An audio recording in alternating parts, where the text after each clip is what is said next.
Movie का start होता है एक औरत जिसका नाम डियाना होता है, उसको दिखाता है वो जो कि अपनी बेटी को देख रही होती है। उसकी बेटी वक्त से पहले पैदा हुई होती है, इसलिए उसको काफ़ी ज़्यादा दिक्कतों का सामना करना पड़ रहा होता है। वो अपनी बेटी को देख के दर्द में बहुत ज़्यादा तड़प रही होती है। वो सोचती है कि उसकी बेटी कब तक इन हालात में जिंदा रहेगी। मूवी का सीन कट होता है और 17 साल बाद दिखाया जाता है जब वो लड़की बड़ी हो गई है। उसका नाम क्लोई है, लेकिन उसके दोनों पैर पैरालाइज हैं बचपन से ही, क्योंकि वो जल्दी पैदा हो गई थी, जिसकी वजह से उसको काफ़ी दिक्कतों का सामना करना पड़ता है। उसको एस्थमा और हार्ट की प्रॉब्लम है। वो दिन भर मेडिसिन लेती रहती है, उसकी ज़िंदगी ही मेडिसिन पर डिपेंड है। वो एक बड़ी यूनिवर्सिटी में एडमिशन लेना चाहती है, लेकिन वो यूनिवर्सिटी वाले उसका एडमिशन लेटर नोटिस ही नहीं कर रहे थे, इसीलिए उसको लगता है कि उसका नोटिस रिजेक्ट कर दिया गया है। एक बार जब डियाना क्लोई की मॉम शॉपिंग से वापस आती है, तभी उनका एक कॉल आ जाती है। जब वो कॉल रिटर्न करने बाहर जाती है, क्लोई शॉपिंग बैग में से चॉकलेट्स निकालने लगती है। जब वह चॉकलेट्स निकाल रही होती है, तभी वो नोटिस करती है कि वहाँ पे कुछ मेडिसिन हैं। वो उसकी मॉम डियाना के नाम से आए होते हैं, लेकिन उसको पता था कि उसकी मॉम डियाना इसमें की कोई भी मेडिसिन नहीं लेती थी। रात के टाइम पे डियाना उसको दवा देने आती है, क्लोई को दवा देने आती है। तब क्लोई नोटिस करती है कि उसको वही दवा दी जा रही है जो कि उसने आज सुबह शॉपिंग बैग में देखी थी, जो उसकी मॉम डियाना के नाम से आई थी। वो अपनी मॉम से कुछ पूछ पाती, इससे पहले इसकी मॉम कहती है बेटा दवाई खाओ और सो जाओ। अब वो रोज़ नोटिस कर रही होती है कि उसको वही ग्रीन वाली दवाई दी जा रही है जो कि उसको शॉपिंग बैग में से मिली थी। इसीलिए वो छक्के से अपनी मम्मा के रूम में जाकर, डियाना के रूम में जाकर वो दवाई वहाँ से निकाल लेती है।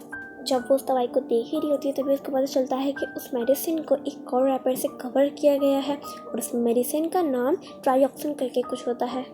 जब वो छक्के से उस दवाई का पता लगाने अपनी मम्मा के रूम में जाती है उनके लैपटॉप में सर्च करने, तभी उनके लैपटॉप का जो इंटरनेट था वो काम नहीं कर रहा था और हम देख पाते हैं दूर खड़ी डियाना को, जिसने ही इंटरनेट काटा था।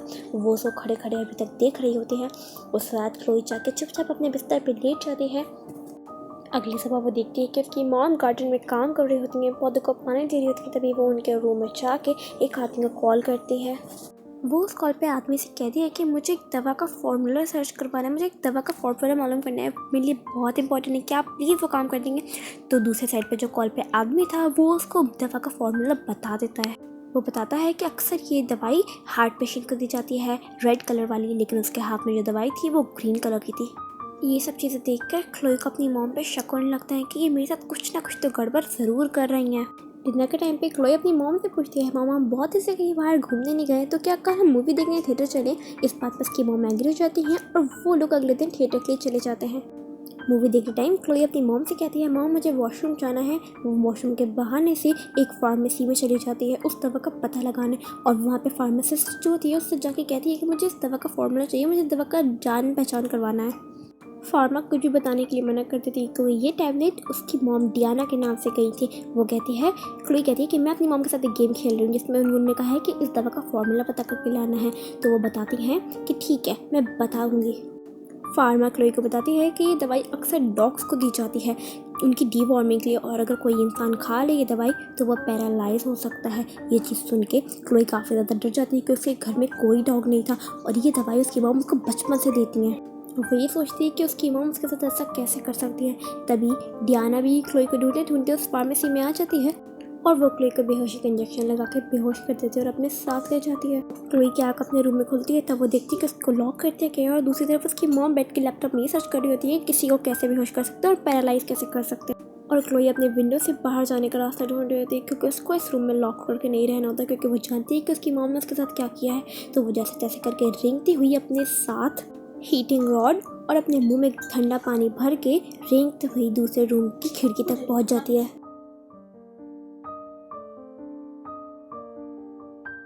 वो आयरन रॉड से विंडो को गर्म करती है और अपने मुंह का ठंडा पानी उसके ऊपर डाल देती है, जिसकी वजह से ठंडा गर्म होने की वजह से वो विंडो टूट जाती है और वो वहाँ से जाकर अपने रूम का दरवाज़ा अनलॉक कर लेती है। लेकिन उसको एस्थमा का अटैक आता है, तो वो अपने रूम में जाकर अपना इन्हेलर लेती है।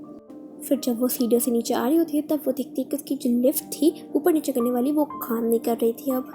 तो उसके दिमाग में एक काफ़ी खतरनाक आइडिया आता है। सबसे पहले वो अपनी व्हील चेयर को सीढ़ियों से नीचे फेंक देती है, उसके बाद वो खुद गिर जाती है, जिसकी वजह से उसको काफ़ी ज़्यादा चोट लगती है, लेकिन फिर भी वो हिम्मत करके उठ जाती है। अब वो अपनी व्हील चेयर लेके रोड पे निकल जाती है। उसको एक घड़ी की आवाज़ आती है, उसको लगता है कि उसको हम डियाना है, उसको ढूंढते ढूंढते वहाँ तक पहुँच गई और वो जाके झाड़ियों में छुप जाती है। और जब वो ये चीज़ देखती है कि ये एक ट्रक है तो वो अपनी व्हील चेयर ले जाके वहाँ सामने खड़ी कर देती है और वो ट्रक वाला गाड़ी रोक के नीचे आता है और वो कहता है तुम मरना चाहती हो क्या, तो वो उसको सब कुछ बता देती है। और तो उस आदमी को क्लोई पे काफ़ी ज़्यादा तरस आने लगता है, तो वो क्लोई को अपने साथ मदद के लिए ले जाता है।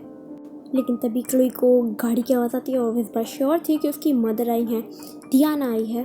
और सही भी था, क्योंकि अब सच में ही डियाना आई होती और वो साथ भी वो कहती है कि वो मेरी बेटी है, मेरी उससे लड़ाई हुई इसलिए वो सब कुछ कह रही है, तुम उसको मेरे साथ जाने दो। लेकिन जब वो आदमी नहीं मानता तब डियाना वो इंजेक्शन निकालती है जो कि वो क्लोई को बेहोश करने के लिए लाई थी और वो ले जाके वो ड्राइवर के गले में मार देती है, जिससे ड्राइवर बेहोश हो जाता है और वो क्लोई को अपने साथ ले जाती है। और इस बार वो क्लोई को बेसमेंट में बंद करती है जहाँ पे कोई विंडो नहीं होती और वहीं पे क्लोई कुछ केमिकल बना रही होती है अपनी मॉम डियाना को मारने के लिए और वो यहाँ से सही सलामत वापस चली जाए इसके लिए। जब वो इधर उधर देख ही रही होती है तभी उसको कुछ फाइल्स नज़र आती हैं और उनमें से जब वो एक फ़ाइल खोल के देखती है तब उसके अंदर उसी यूनिवर्सिटी का वो होता है, यानी कि उन लोगों ने उसके नोटिस का जवाब दे दिया था लेकिन उसकी मॉम ने उसे छुपा के रखा था। उसको ये सब चीज़ें देखकर अपनी मॉम पे काफ़ी ज़्यादा गुस्सा आता है और वो सारी चीज़ें फेंकने लगती है। तभी उसको एक ग्रीन कलर की फ़ाइल दिखती है, हॉस्पिटल की फ़ाइल थी वो, और जब वो उठा के खोल के देखती है तब उसको जो पता चलता है वो काफ़ी ज़्यादा भयानक था।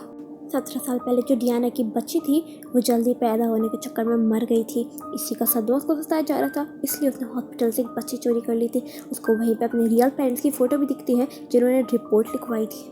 डियाना की खुद की बच्ची मर गई थी, इसीलिए उसने क्लोई को किडनैप कर लिया और वो अपने साथ ला के रखने लगी उसको। अब क्लोई अपने रियल पेरेंट्स को देख के काफ़ी ज़्यादा इमोशनल हो गई होती है। तभी वहाँ पे डियाना आ जाती है और वहाँ के कहती है बेटा ये तुम सब क्या कर रही हो। तभी क्लोई रोते हुए कहती है कि मैं जानती हूँ कि तुम मेरी माँ नहीं हो, तुमने सिर्फ और सिर्फ मुझे किडनैप किया, तुमने ऐसा क्यों किया।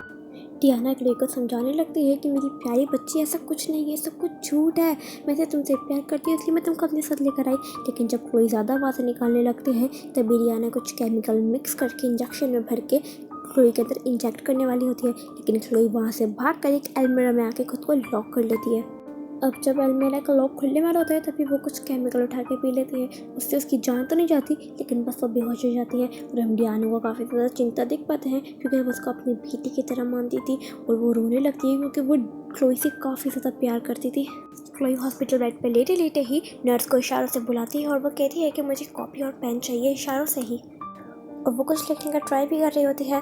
लेकिन तभी उसकी मॉम डियाना उसको देख लेती है और वो वहाँ से उसको ले जाने का प्लान करती है। वो बिना किसी को बताए उसकी सारी चीज़, उसका ऑक्सीजन मास्क सब कुछ उतारने के बाद वो अपने साथ उसको ले जाती है। जब डॉक्टर्स को ये सब पता चलता है तो वो लोग उसके रूम में जाकर चेक करते हैं तो वहाँ पे उनको नोटबुक पे लिखा हुआ मिलता है मॉम। उन लोग को पता लग जाता है कि उसकी मॉम उसको वहाँ से ले गई है, तो वो लोग मॉम को ढूंढने के लिए, उनकी मॉम डियाना को ढूंढने के लिए वो लोग वहाँ से निकल जाते हैं। सिक्योरिटी डियाना को क्लोई को ले जाते हुए देख लेती है तो सब लोग अपनी गन डियाना पे पॉइंट कर देते हैं और बदले में डियाना भी उन सिक्योरिटी के ऊपर अपनी गन पॉइंट कर देती है।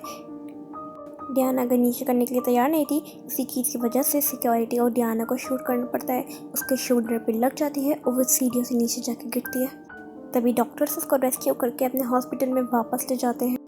अब हमें कुछ साल बाद क्लोई दिखाई जाती है जो कि अभी तक पूरी तरह से चलना तो नहीं सीखी थी लेकिन फिर भी वो कुछ स्टेप्स चल पा रही थी।